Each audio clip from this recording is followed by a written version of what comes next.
Hi, we're going to do a little demonstration here of the LK800 TNY. TNY is for the export model. This amplifier was all redone by Bill Edwards. It runs three CPX 800s, pulse rated tubes.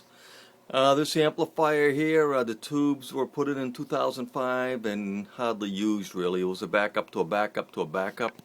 And you can kind of see how nice the amp looks. Very nice and pretty clean there. And this here, what you're looking at is the RF deck. And you know, it has an RF deck. This RF deck runs off a 120 volt supply, and the plate power supply is housed in that cabinet right there. That runs 240 volts, and you have an umbilical cord that goes from this case to this here that supplies the plate voltage. So this is an amp supply, LK800. It has the high-low switch here. This is for your plate voltage. So if you put it on high, it goes to about 3,000 volts on the plate. And that was on the TNY models. They did that. They did automatic fan control for this. When it gets warm, it speeds up and slows down the fan. And it's got soft start built in. It has a timer built in. So the amp has a lot of the features that with the very latest LK800 export amps were made, built in. So what we're going to do here today is we're going to demonstrate the output of the amp.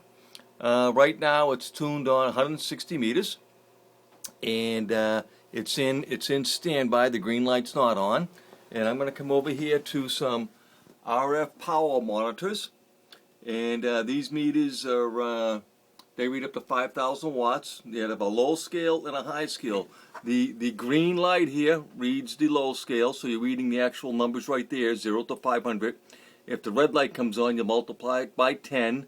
So 150 would be 1,500, 300 would be 3,000, 500 would be 5,000. So these are 5,000 watt meters. They're very nice meters.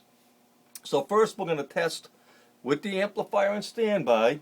We're going to test the output of the radio. So here's the output of the radio, and we're going to see we get it nice and close here, and 100 watts output. So we're running 100 watts. You see the green light is lit up, reading low scale. I'm going to engage the amplifier over here. We'll take it, and we're going to put this in transmit, and the ready light will come on. You can watch it. There it is. The amplifier is now ready to be tuned or operated. I've already tuned the amplifier. So we'll come over here, and you see we just had the 100 watt come out. That was 100 watts of pulse power coming out. I pulse it, and now I'm going to pulse it again, and we'll get it closer. So you're going to see the high scale come on, which means you're going to be 10 times whatever it's reading. Okay, here we go. We'll get nice and close. There we go, about 3,400. We'll do it again. Okay. Here it goes. 3,500 watts. About 3,500 watts on the 9 Viking meter. Now, all meters read differently. Over here is a coaxial dynamic meter. And there's the slug in it. It's a 10,000 watt slug. And this meter here reads peak power. And it's reading the bottom scale. So this would be 2,000 watts, 4,000 watts, 6,000, 8,000, 10,000 watts up here. Now, coaxial dynamic meters are supposed to be very accurate, but they read higher than all other meters. On the peak, they read higher. It's supposed to be within, I think, 7% accuracy or something like that, but they just read higher than all other meters. But I'm going to show you what this here amplifier will do in these here coaxial dynamic peak reading meter. So it's a 10,000 watt scale. You're reading the bottom scale, so 40 will be 4,000. Okay, here we go. There you go. It's reading 4,500 watts right now. That's what it read, 4,500 watts of peak output power. So that there is a demonstration of the LK800 TNY. It has 3,000 volts on the plate on high power. And it's a very nice amplifier. The RF deck sits on your countertop or desk. Can easily be controlled. And the power supply typically sits on the floor.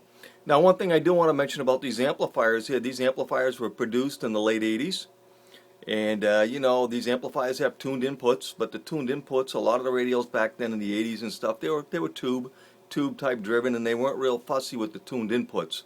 So on some of the bands you don't need to use your internal antenna tuner on the radio, but on others you do for that perfect input SWR. So if you want to get the peak output power from your radio through the amplifier, you'd use your internal antenna tuner tuned into the input of the amplifier. That will deliver your solid state radio's full output power into the amp. That's what I do here. This particular on 160, it's about the same whether you use the internal tuner on the radio or not, but on some of the higher bands, 10 meters has a little bit less output power. Some of the higher bands, if you want to get that last bit out, or you want it to really pulse very nicely, use the internal antenna tuner to help lower the SWR the radio sees. Again, LK800 TNY, a very, very nice amplifier. Tubes have a small amount of time on it. This amp has been a backup to a backup to a backup. A very, very, very nice amp. So thank you for watching the video. I appreciate it.